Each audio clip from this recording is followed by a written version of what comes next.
Hi, everyone. Welcome back to another amazing episode on the Unleashing Potentials podcast. I'm your host, Bernadette, and joining me today is Jimmy Hughes. How do I say your name? Jamie Oh, Hughes. I was way off. Jamie No, you're Hughes. not too bad. You were close. Thank you so much for being on the podcast today. Can you tell us where about are you tuning in from and what is your story? So I live in South Carolina in the US, Mhm.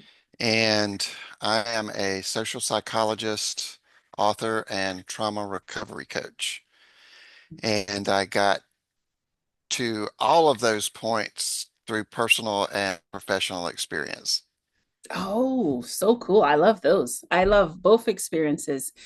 So take us back, Jamie, to as far as you want, whatever you'd like to share of your journey. Um, my journey in terms of where I'm at today kind of starts, from the beginning, as we say, in childhood. My parents got divorced when I was a year old, and I never even saw my dad, never even saw a picture, heard a name, nothing. As a young child, I didn't know that I had a father. And when I was 8 years old, my mother went into the hospital for some tests. She'd been having some health problems, and my grandmother came to stay with me while she was in the hospital. And one Saturday morning, I was sitting on the edge of my bed watching cartoons like I normally did. Mhm. And my grandmother came into the room and sat down beside me and put her arm around me and said, "She's not coming back." And my mother passed away when I was 8. Uh, my grandparents tried to get custody of me, but the family court decided that if my biological father was still alive, that I should go live with him because that would be what was best. And that didn't turn out very well. I was forced to go to a new home, a new family, a new city, a new school, everything. So I had just lost my mother, the my whole world, so to speak, and thrust into a new one.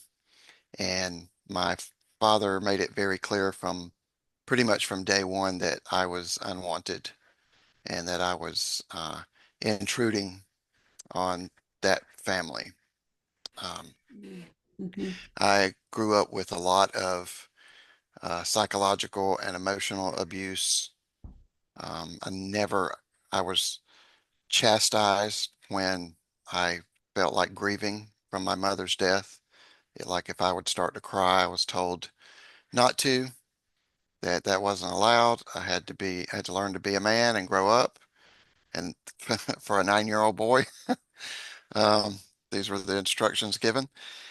And there were just nonstop messages, both clear and inferred, that I was just unwanted and did not fit, and was constantly told that anything I wanted to do, any dreams I had, were worthless and a waste of time. Um, so I grew up from the age of 9 up till 18 with undiagnosed and untreated depression. I constantly thought about not being here. Depending on my age, growing up as a teenager, I didn't necessarily have a clear picture of what that meant for me. I just knew that I didn't enjoy life. Um, there were some good influences in my life, some things and some people that got me through for sure.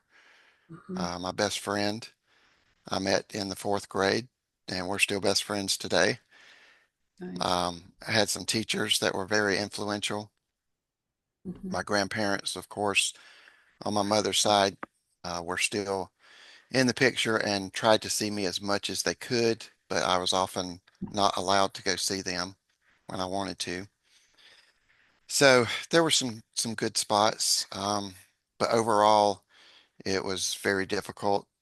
Um, there was just constant darkness, constant sorrow and pain uh, until the time I hit 18, a week before my 18th birthday, when I had a suicide attempt.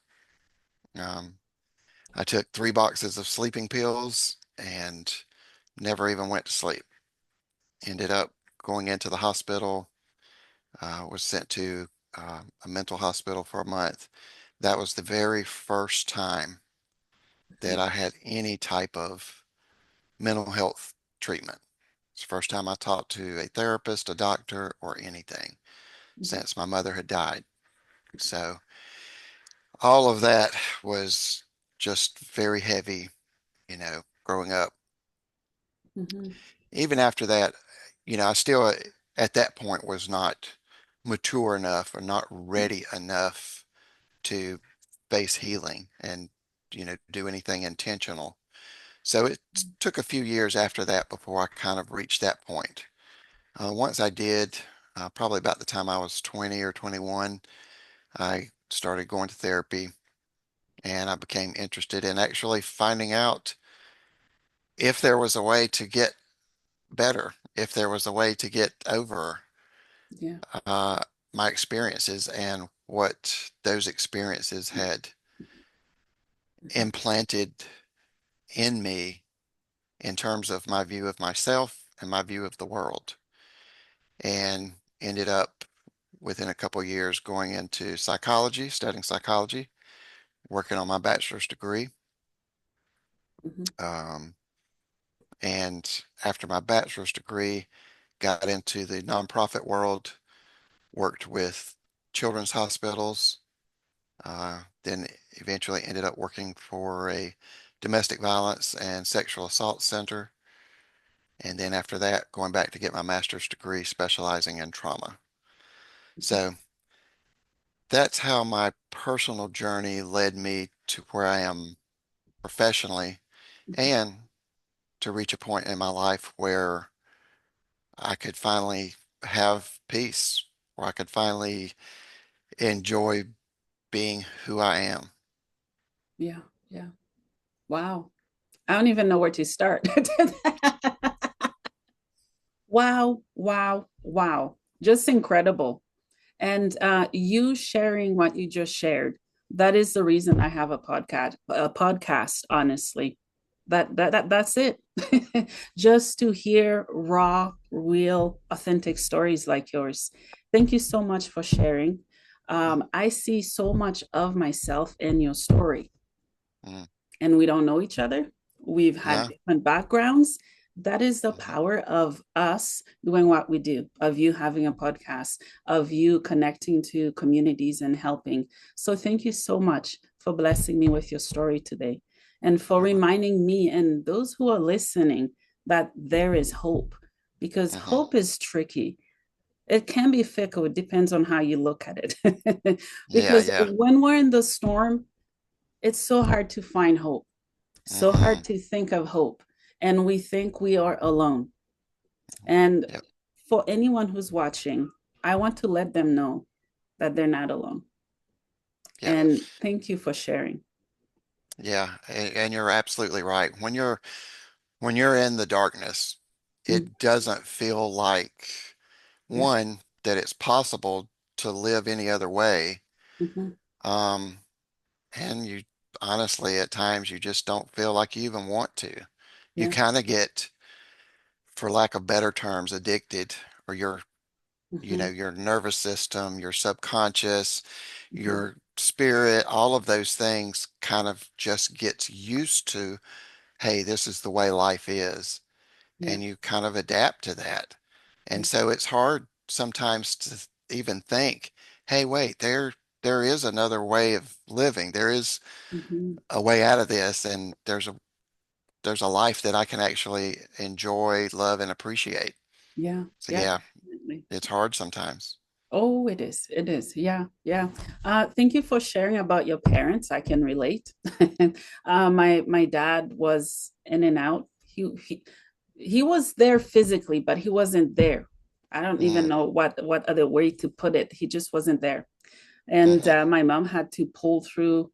uh, just to get by, to raise me and my siblings, and um, it was hard.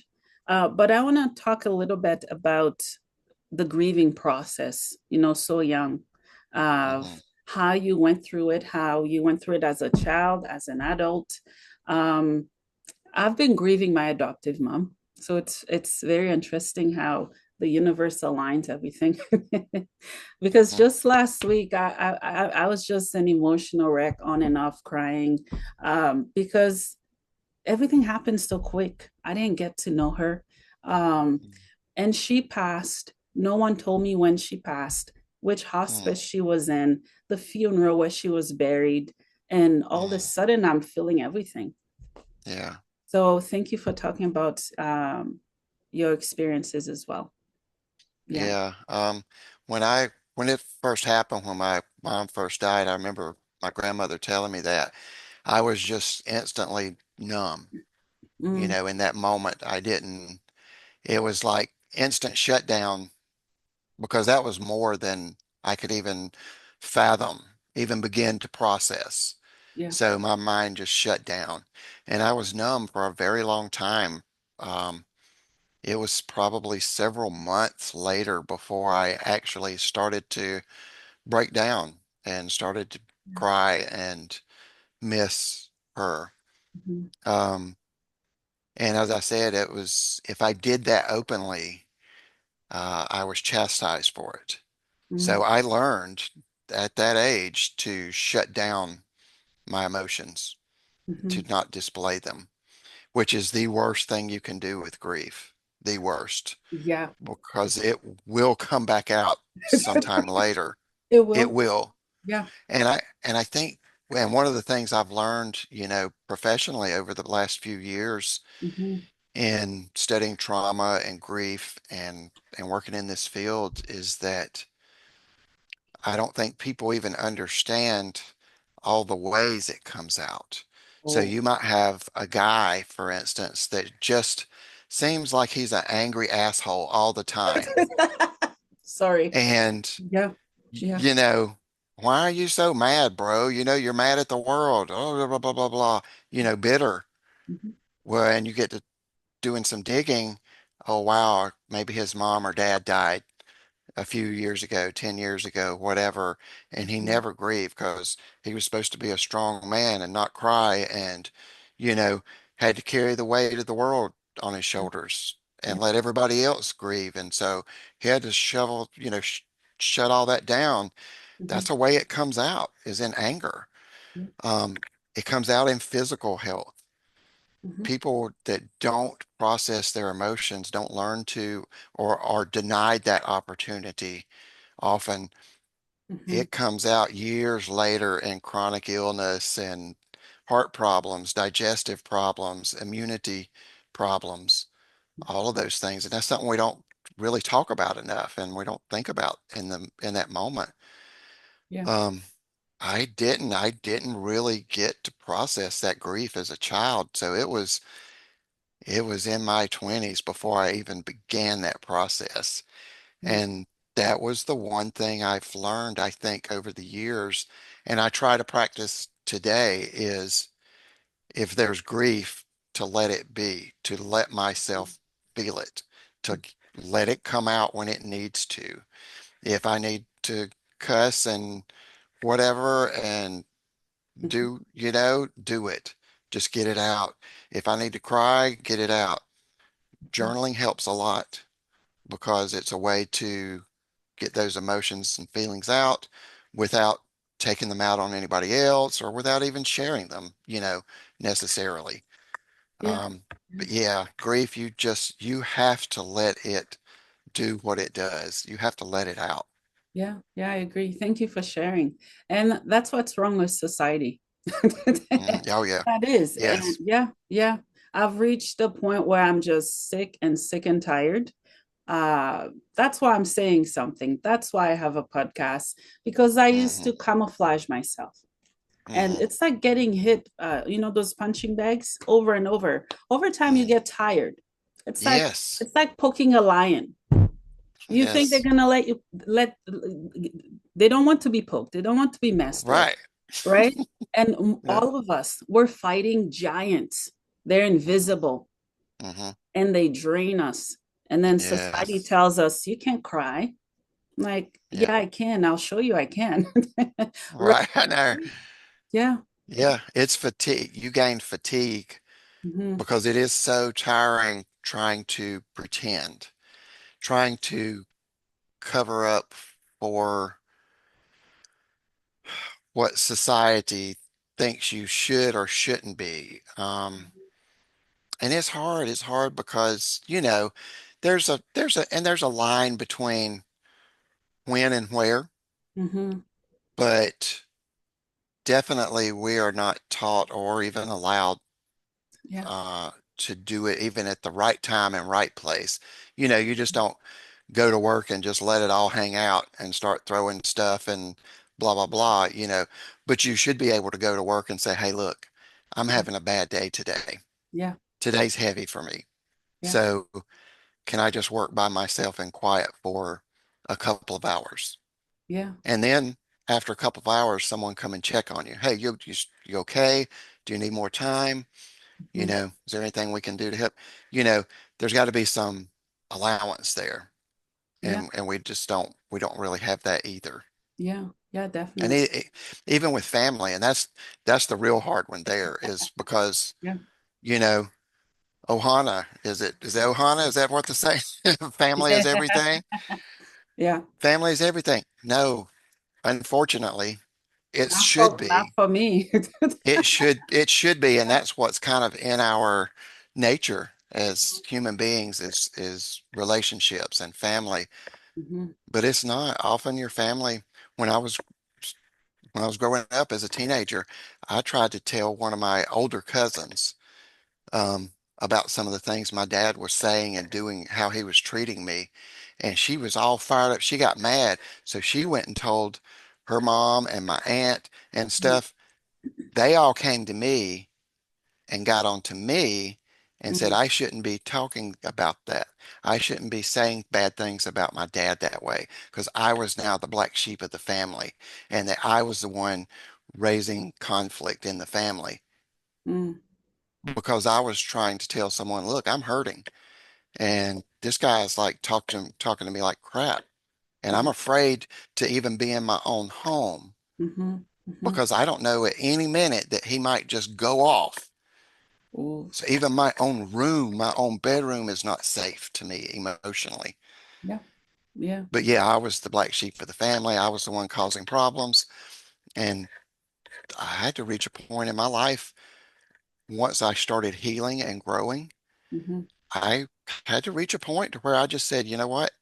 I'm going to let you be you. And I'm not going to, there's no revenge here. There's no retaliation. There's nothing like that. But I'm not going to have anything to do with you. Yeah. You haven't been there for me. Hmm. Why should I keep bending over backwards to play nice and Hmm. go to family Christmas and Thanksgiving where I know people are sitting there talking about me Mm. behind my back and stuff. So I had to reach a point one day when I just said, no, I'm not going to do it anymore. And that's been a long time ago, a long time ago. Hmm. I Hmm. haven't heard from any of them since. Not one single person in my extended family has come to me and said, hey, we miss you. What happened? Hmm. Hmm. They Yeah. already, they know what happened. They know what Yeah. happened. Yeah. That's why they're not asking. Wow. It's the same with my adoptive families. Mm, I haven't heard from any of them. yeah. It's like I never existed. So Yep. I'm like, good. I Yeah. I used to dread anything family. Like Hmm. I hope people who's watching, who are still going through the Christmas dinners and whatever it is and sitting there suffocating. I can't do Yeah. it anymore, so I don't. And I have peace of mind. I enjoy myself and enjoy Yeah. holidays. It's just too suffocating. Have you ever Yes. walked in spaces where you're like, oh no, you want to turn back, but you have to go this way? Hmm. It's just Oh, yes. toxic. Yeah. Yeah. It is, and especially uh, this is one of those things. This is an area of psychology that I'm extremely interested in, and this is the intersection between trauma, Mhm. personality, and consciousness or spirituality.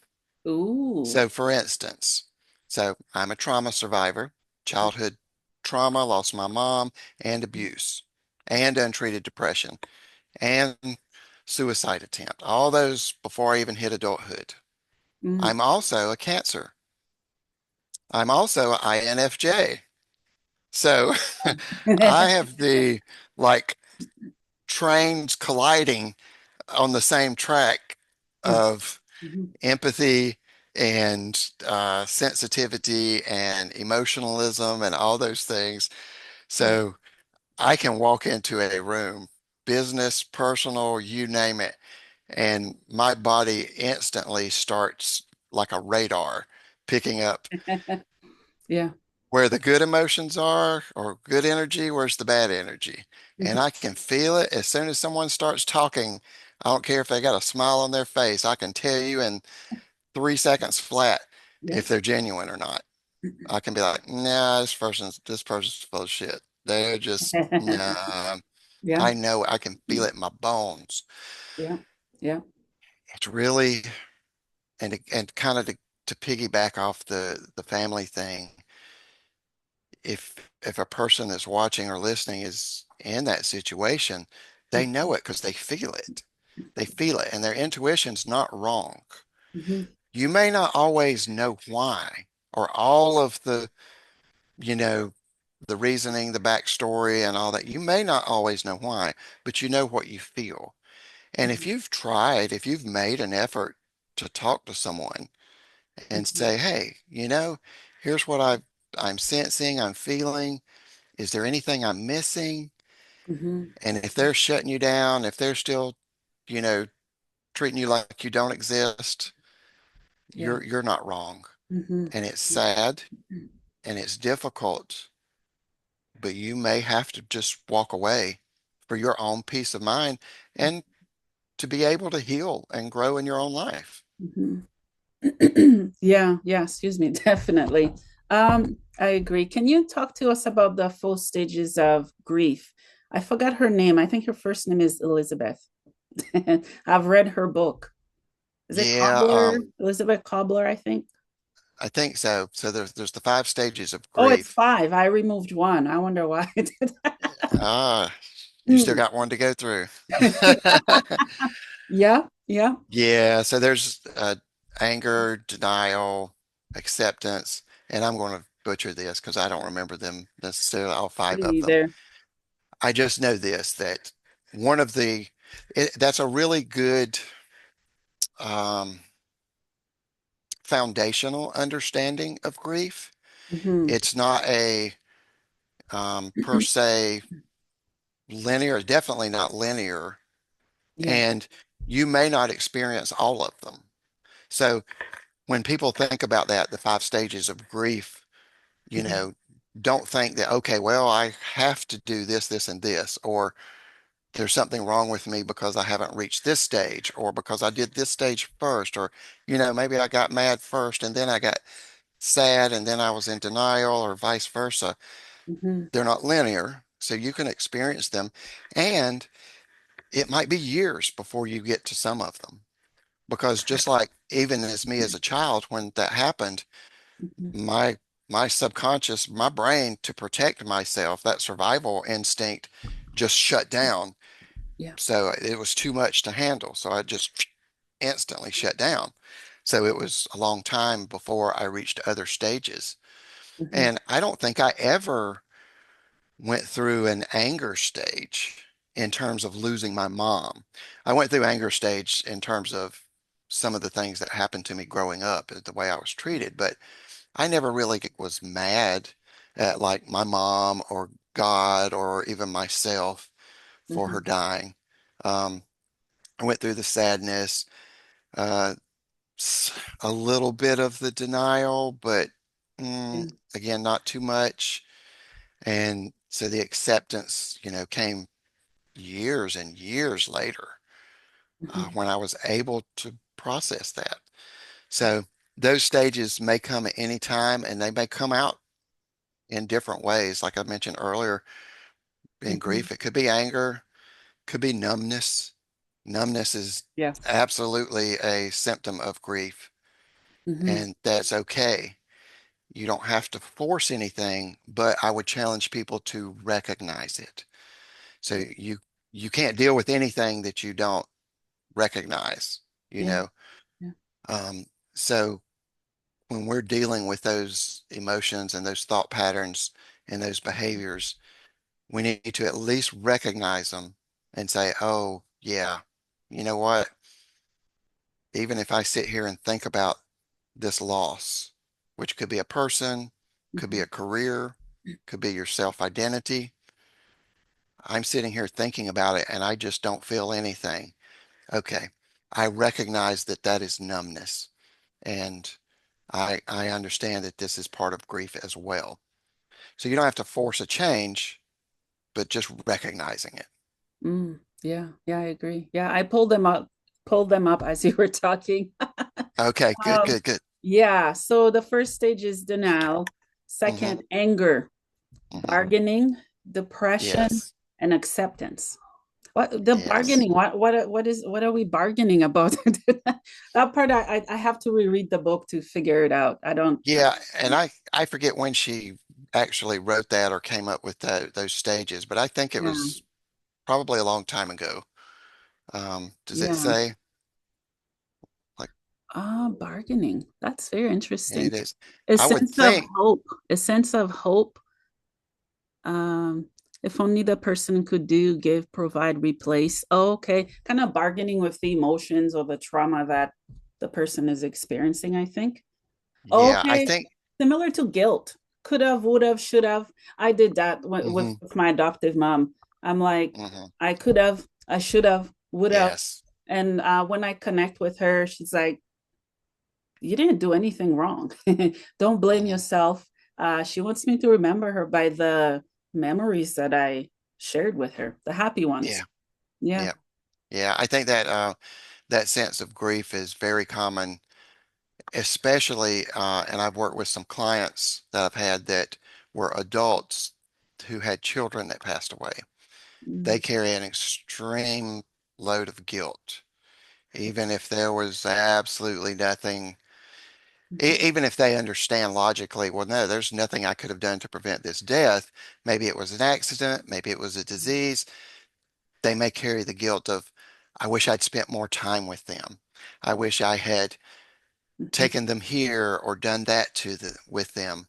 Yeah. And so that's very common. And that's okay. That's even just understanding that. Say, hey, yeah, this is the way I'm thinking and feeling, but this is normal. This is part of the normal human experience to Yeah. feel that way.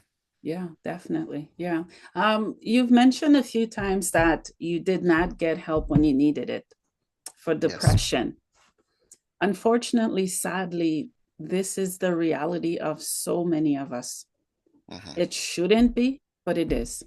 Yes. I've been through it. My mental health symptoms, they were fast, they were quick, but they Hmm. didn't start when they started, if that makes sense. Hmm. I mean, since I since I was born, very similar to you, life started to hit me and it never stopped. Very Hmm. young. So my question relating to that is, how can we pay attention to the small signs because they're there? We miss them oftentimes. Yeah.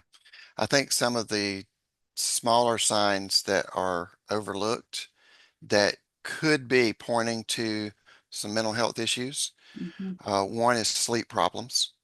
Yeah. If a person is constantly having sleep problems, Mm-hmm. taking a long time to go to sleep, not sleeping enough. So not especially as a child, they should be they're easy to sleep 8, 9, 10 hours, Yeah. sometimes too much.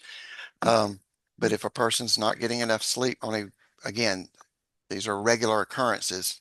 Mm-hmm. Um, if they sleep enough but are still just fatigued, just tired, just worn out, Mhm. could lay back down and take a nap. And not if you're like, 50 or 60 and that's just part of your routine is to take an afternoon nap, which studies actually show that that's a good thing. But you know what I'm saying? If you're, especially as a child, teenager, young adult, um, Mhm. that fatigue, even though you've gotten sleep, that's one sign. Another one is uh, lethargic outlooks, lethargic behavior. In other words, just not enjoying things. Mm, So a child should enjoy playing, whatever that is. If they like sports, they probably enjoy that. If they like art, they probably enjoy that, you know.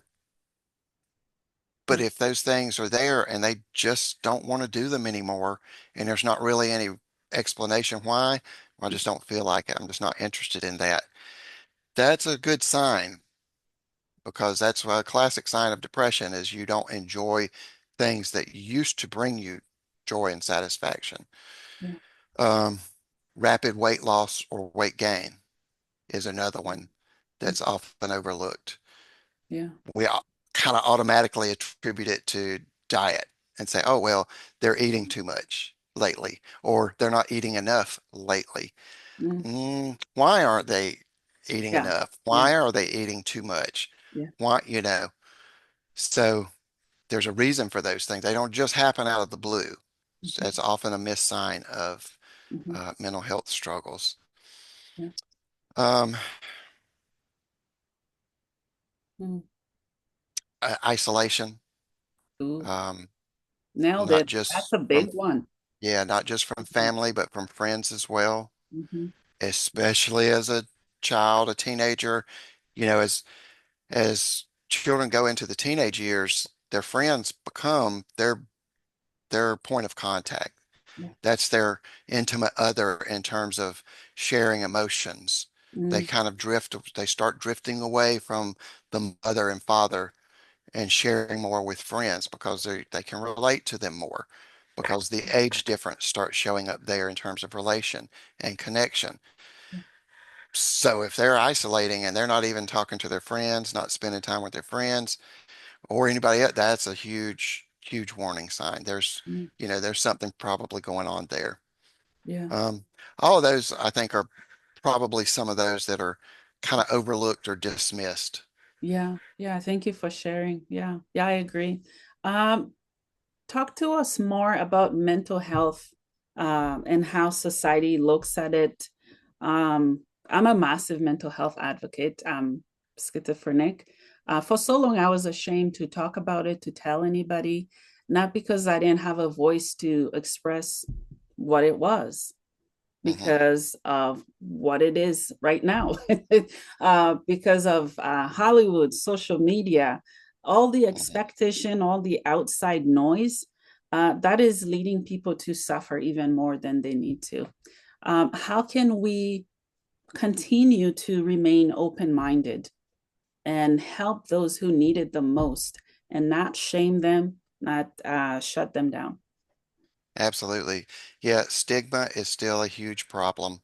I mean, Mm-hmm. it's, I would say, always been a problem. And, we think in our society, the more we advance in technology and science and medicine, you'd think that we would have a better understanding and a better discussion on these things, but we still don't.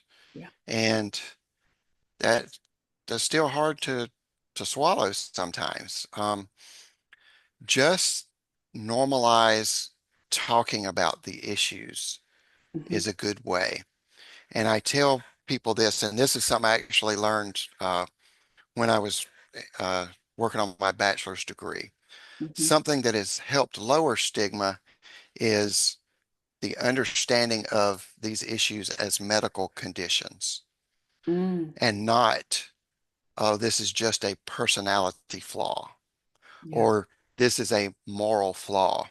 Mhm. And one of the issues we face, especially in the US, and I think this is true of most what we would call Western cultures, Yeah. is that our whole society, judicial system, Mm-hmm. education system, everything is based on moral principles. Yeah. Moral principles are great. We need moral principles.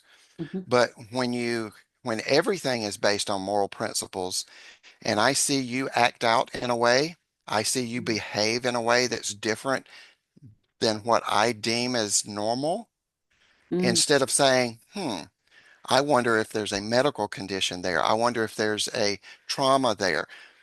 My first thought and instinct is they're misbehaving because of a moral issue. In other words, it's their choice. They're choosing to do bad. Yeah. Um, so that's something that we have to move past. Again, we need morals. Morals are great. It's wrong to steal from people. It's wrong to hurt people. Absolutely. Let's discuss it in those terms. But we're way, way, way past the idea that these things that affect us are historical based, Mm-hmm. are biological based. We know, I don't think there's anybody that you could talk to that would disagree that there's genetic causes of certain things. Wow. Oh, you have heart disease, or you have this, Crohn's disease, you have blah, blah, blah. Okay, there's probably a genetic inheritance there. Well, Mm-hmm. guess what? Same thing with mental illness. There's oftentimes, not every time, oftentimes a huge genetic predisposition.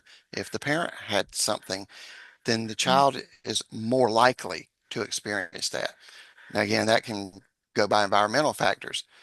We know 100,000% that childhood trauma causes mental illness. It causes physical illness. Mm-hmm. It causes social illness.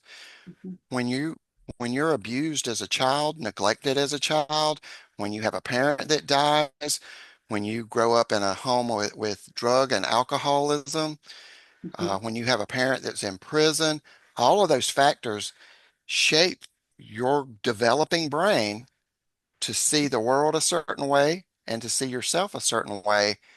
And Yeah. when you grow up, even just being in a healthy romantic relationship is difficult. Relationships are hard enough.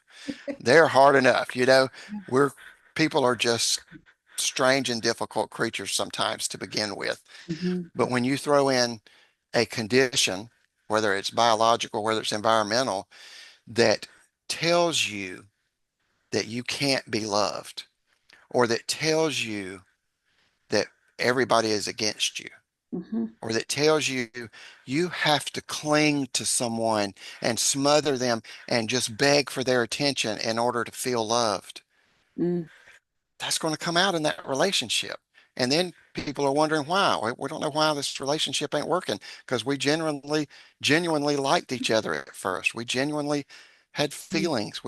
I could say I love this person, but Yeah. they don't love me back the way that I need. Mm-hmm. Mm-hmm. We, you know, Yeah. so I think just conversations like this, the more we just keep normalizing talking about how our how things in life are affected, Mm-hmm. and it's not out in the, you know, atmosphere. These are things that are normal daily life, Yeah. and we just need to keep talking about them. Yeah. Yeah. I agree. Thank you for sharing. I personally find men to be very interesting. They're very intriguing. Sometimes I'm looking at them, octopus have many arms, like they have many heads. I'm like, okay, yeah, yeah, Uh, yeah, yeah. uh, I may never understand them, and that's what right. makes it interesting. Yes. Yeah, because I didn't have male role model. So Hmm. whenever any male tried to get too close to my boundary, because I have so many walls, I'm Hmm. trying to bring them down brick by brick, but it's going to take Hmm. time. Whenever Yes. anyone touches that, there's an alarm that goes off and it's loud. Hmm. And I Hmm. just lash, right? It's a defense and protective mechanism, if I may put Yes. it that way. It's me. Absolutely. And there behind those walls is a little girl, and then the woman is trying to nurture that little girl. Would you say it's Hmm. very similar for men as well? So you can speak on Absolutely. behalf of men. I I love attachment theory. Mm, And if anybody's heard even the phrase attachment theory, you know. So the two common or most common splits then is avoidant and anxious. oof. And you have a secure attachment, which is supposed to be, I hate using the word norm because we really don't have a norm. Everything is on a spectrum. Yeah. Even whether we're talking about mental illness, whether we're talking about mental health, it's all on a spectrum. Mm, We all have emotions from anger to fear to sadness. So a relationship, a secure attachment still plays within a framework, an area that mm, that moves and flows and ebbs. But an attachment theory says, if during childhood the child didn't get the correct attachment with the caregiver, which is 99% the mother, it's not mm, always, there are some exceptions there, mhm, but if they didn't get the correct attachment, then their brain starts basically trying to figure out why. Because we instinctively, as children, need a certain amount of affection, a mhm, certain amount of caregiving, a certain amount of protection and provision. mhm, And when you don't get those, that subconscious starts at that, even at that young age, trying to figure out why. And how that plays out is when that person gets older into mhm, adulthood, they kind of will go through some stages, but they kind of gravitate towards that avoidant or mhm, that anxious. And the anxious is, I need to smother this person. I need to know every minute of every day mhm, that their love is validated to me, or else there's something wrong. They mm, don't, if I text them and they don't text me back in 1.5 seconds, they're mad at me. mm, Something's wrong. mhm, I need to people please. I need to overgive. Like every single week, I better make sure I'm bringing flowers every single week mhm, mhm, because that's how a person's going to know that I love them. And selfishly, I'm going to get their love back. mm. So it's a very needy, Yeah. easily offended. The Mhm, avoidant, on the other hand, says, oh, yes, I would love some love and affection. But mhm, as soon as I get it, now I have to be vulnerable. And vulnerable is scary yeah. because I was taught growing up that my emotions are not to be in consideration and actually they can be detrimental. Yeah. And these are the people that are hyper independent who hide behind the wall of independency. I'm a strong, independent person, man or woman. I don't need anybody. I am fine by myself. While all inside, they're that little child that you spoke of is, Mhm, damn, I mhm, wish, I wish I wish I could just trust someone yeah. that if I opened up, they weren't going to leave Mhm, or they weren't going to see me as a bad person. yeah. So that avoidant person, there's a lot of the honeymoon stage and Mhm, everything seems great, but as soon as it's like, wait a minute, this is real, mhm, all of a sudden, maybe now we're talking about living together or getting married, or maybe we've been together for 6 months. It's some kind of anniversary or something. Their subconscious starts screaming alarms. You better get the hell out of here because now you're in danger territory. You're about to step on landmines. So they withdraw. So the anxious person, and if those two are together, anxious and avoidant, which often attract each other, opposites attract. And yeah. we also subconsciously, we need and desire the strengths of the other person. Mhm, And so they attract them. So when the avoidant starts to withdraw, the anxious goes closer because they want closeness, yeah. which makes avoidant withdraw more and which makes the anxious freak out. Yeah. So Yeah. attachment theory is one that, man, if you're if if you've ever had a relationship, been in a relationship, want to be in a relationship, read up on attachment theory and see if there's some of that at play. And that usually you can pinpoint those pretty easily. Yeah. And Yeah. if you're willing to do the work, you can heal from that. You can grow, even if it's 20% Yeah. or 30%. Yeah. That's better. Yeah. and you'll enjoy yourself more, Hmm. and you'll be able to enjoy a relationship more. Yeah. Yeah, I definitely agree. Thank you for sharing. Thank you. We need to wrap up soon. Let's see here. I have a few questions. You Yes. have four books. What are they called? And also you have a journal and a podcast. Tell us Yes. more about it. All right. Everything is under the Managing Mental Health umbrella. So my podcast is Managing Mental Health Podcast. Mhm. The journal is Managing Mental Health Journal, and all four books are in that series. So they are Managing Everyday Anxiety, PTSD, Adult ADHD, and Clinical Depression. So all of them are managing those four mental health symptoms. Mhm. And they're the first four in a series. I'm working on some more now. But these are for someone that has dealt with these issues maybe for a while Mhm. and may or may not have seen some progress, Mhm. but feels that they want to work on these issues and they want to see improvement in their lives Yeah. from their own self perspective Mhm. to their family relationships, to their romantic relationships, even to their careers and hobbies.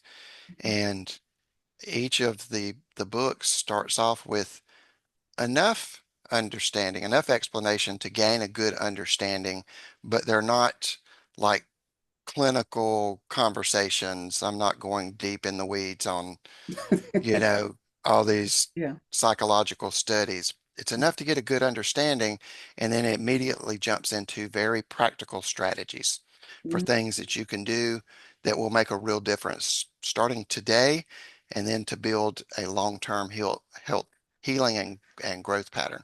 Yeah, that's awesome. I love that it's practical. The minute that there's numbers, science, math, I'm lost, I'm gone, I'm out. So thank you for clarifying that it is for those of us who are like me. Thank you.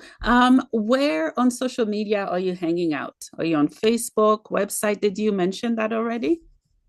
So my website uh, that includes the links to the books and their descriptions and the journal Mhm. and podcast is managingmentalhealth.net. Mhm. And you can also find that on Instagram, Facebook, LinkedIn, and Mhm. TikTok. Awesome. Awesome. Thank you. One last question for you as we wrap up. What is the meaning of life for you?